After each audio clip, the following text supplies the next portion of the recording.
बघा, हा जो संसार आहे ना, हा संसार कसा आहे, नाशिवंत आहे. आणि हा संसार जर म्हटला तर स्वप्नासारखं आहे. बघा, स्वप्न जर आपण म्हटलं तर स्वप्नामध्ये आपण स्वप्न पडतं आणि डोळे उघडल्यानंतर काही नसतं. तसा हा संसार आहे. आणि जनक राजाला काय पडलं होतं, जनक राजा विदेही होता. तो आईच्या पोटातून जन्मला नव्हता, तो विदेही होता आणि तो ज्ञानी होता, स्थितप्रज्ञ होता. आणि मग त्या जनक राजाला स्वप्न पडलं की मी भिकारी झालो आहे आणि मला जर कोणी भीक देईल त्याला फासव दिलं जाईल. एवढी कडक आज्ञा केली होती. आणि तो झोपातून उठला. आणि तो तर म्हणतो मी तर झोपेले आणि खरं म्हणावं का खोटं म्हणावं. आणि त्यांनी सभा भरवली. त्या सभेमध्ये एक पंडित बोलावला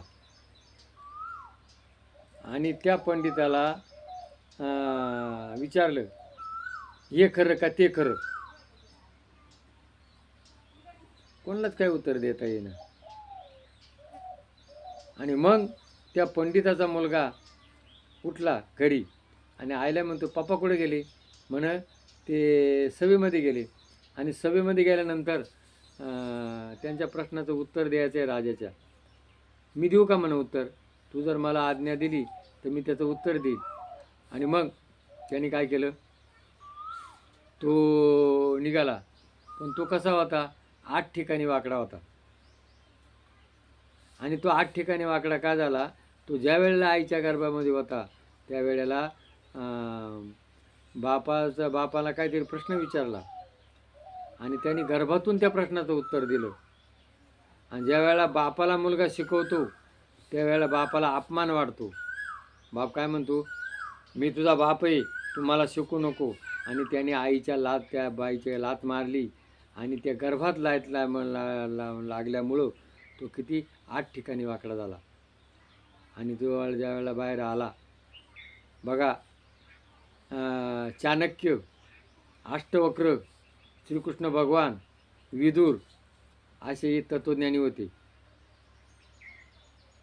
आणि मग तो ज्या वेळेला सभेमध्ये आला त्यावेळेला लोक हसायला लागले त्याच्याकडे बघून. जनक राजा हसायला लागला, कारण तो 8 ठिकाणी वाकडा होता ना. मग त्यावेळेला तोही हसायला लागला. मग जनक राजानं त्याला विचारलं, आम्ही हसलो बा तुला बघून, पण तू का हसला.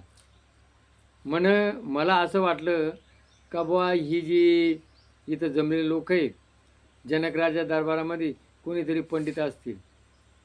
इकडं पंडित नाही आहे. म्हणून इथं कोण आहे. म्हणून इकडे सगळे चांबार आहे. म्हणून तू असा का प्रश्न केला. म्हण तुम्ही का असले माझ्या शरीराका पाहून. माझ्या शरीराचं हे चमडं आहे वरून, पण आत कोण आहे, आत्मा आहे. मग तुम्ही बाहेर चामड्याला असले, चामड्याची पारख कोण करतो, चांबार.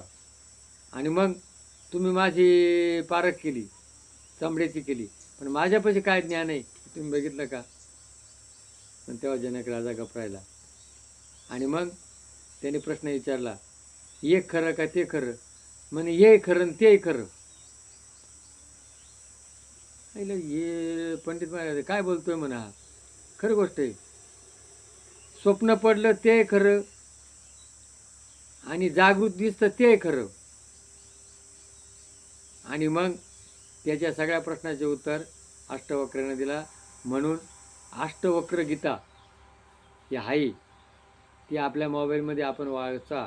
अष्टवक्राचं जे ज्ञान आहे ते खूप भारी.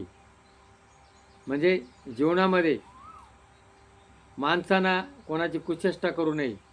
एखादा युद्रूप जरी दिसला तो युद्रूप असतो शरीराना, पण त्याच्यापाशी काय असतं, ज्ञान असतं. म्हणून वरून जरी माणूस वाईट दिसला पण आतून त्याच्यापाशी ज्ञान असतं. म्हणून कोणाची कुचेष्टा करू नका, कोणाला कमी लेखू नका. हे जर पटलं असेल तर याला क्लिक करा आणि सदस्य व्हा. जय भैरवनाथ महाराज.